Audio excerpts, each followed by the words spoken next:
I'm here with Minneapolis South coach Ahmil Jihad, who can now officially say he's a state tournament champion. And what does that mean after coming here for the third straight time, getting beat 2 times by Central, and then having to sweat it out against Centennial tonight?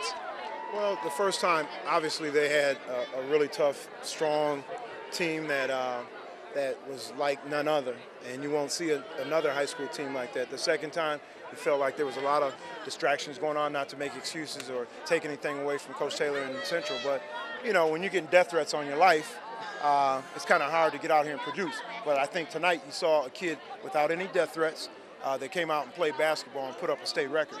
So, you know, tonight was the icing on the cake, and it was worth the wait. Speaking of icing, she broke the single season scoring record tonight, in addition to tying the state tournament record. But you're right, she didn't have any problems to deal with. But throughout the years, it seems like she has that game face, that shell that just can't be broken. And you saw it tonight, 47 points. That she hadn't scored that many before.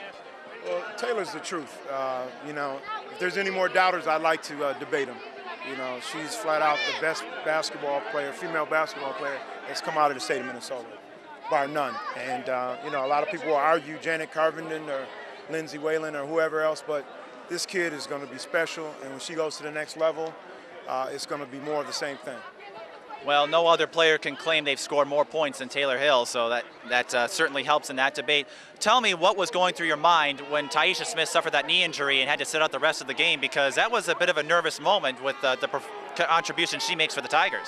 Well, Ty's a warrior. I mean, if you know anything about Taisha, I mean, she tried to go on it twice, just didn't work out, but at the same time, you know, she wanted to do it. So we put her back out there. You know, it just didn't work out. Some of the other kids stepped up. We had to go deep into our bench, played a freshman tonight that had never even played a varsity minute before, and I thought she did a hell of a job.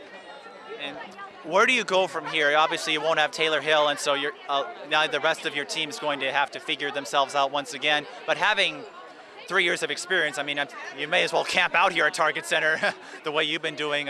Where does South go from here?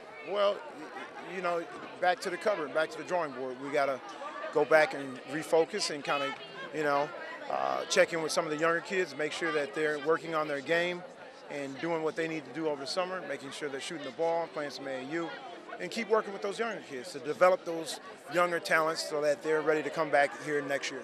Now, you like to talk about how your seniors are going on to college and doing big things. I know Taylor's going to be one of them, but you have Mallory Kramer, Gabrielle Roberts, you've had the players before this class. So is there anything you'd like to say to the seniors as they go on to play or continue their college careers, and about Taylor and the rest of the seniors as they now depart? Those kids know how I feel. I don't have to say another word to them.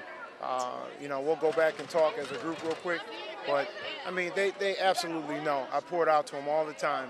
You know, we'll go back and we're going to do our banquet on Monday, and you know, we're going to do something at the high school for them. But they absolutely know how I feel. And they, you know, they reciprocate that same thing towards me, because they wouldn't, if they didn't, they wouldn't go out and play hard every night. Well, with the 1 million, it seems like South games we've televised this season, I think I'm pretty familiar with the South players, and I have to say it must be good to have that weight off your back. Yes, absolutely. But, you know, again, I'm happy for our seniors, and again, I think they have poured their hearts out. We kept asking them to think about Ty and not being able to play tonight, and be ready to step up and do things for her. So, well, congratulations again, and hopefully we'll see you back next year. Okay, thank you. Ahmil Jihad, head coach of Minneapolis South.